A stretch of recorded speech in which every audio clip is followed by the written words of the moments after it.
Nawawala nga pala yung pusa ni Tampo. Kaya naman sobrang kalungkutan niya. Pagdating kasi sa amin ay wala nang laman yung box. Kaya naman isasalaysay ko ang mga nangyari.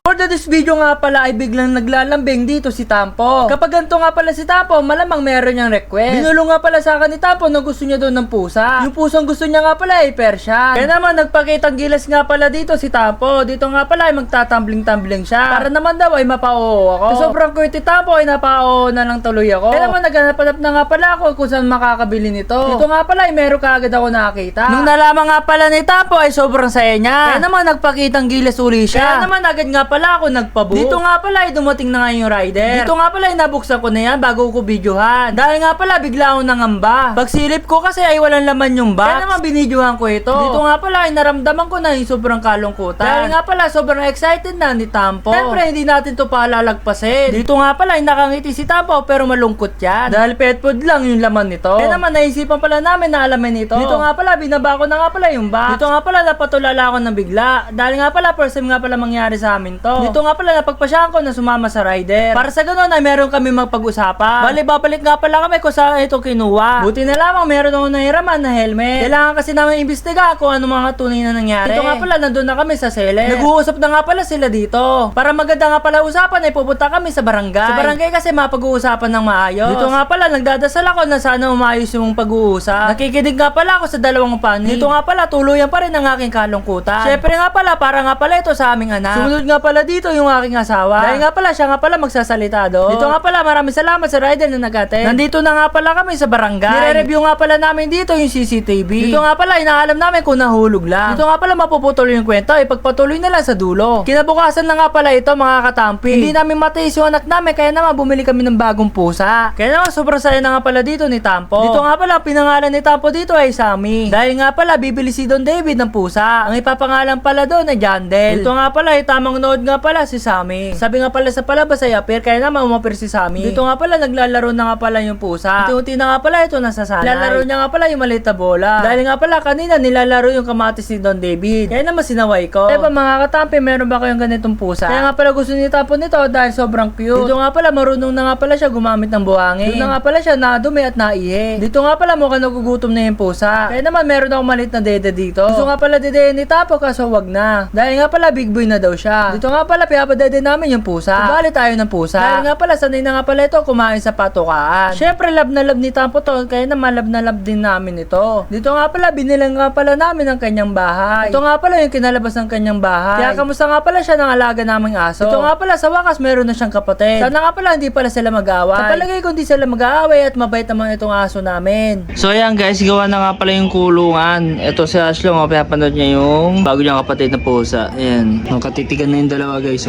So ayan guys, okay na guys. Ito yung dulo ng kwento. Sasabihin ko sa inyo, ayun, nagkaayos na at naibalik na yung pera. Naghati na lang sila guys. And then, di natin alam kung anong tunay na nangyari. Kaya, ayan na natin yun na mahalaga ay walang nangyaring gulo. Umayos ang lahat. Yun. Ang mahalaga, mga katampi, masaya na si Tampo doon. Sa bago niyang pusa, ayun, bago si Sammy guys. Ayan. Yun na lang guys. Maraming salamat sa inyong panonood.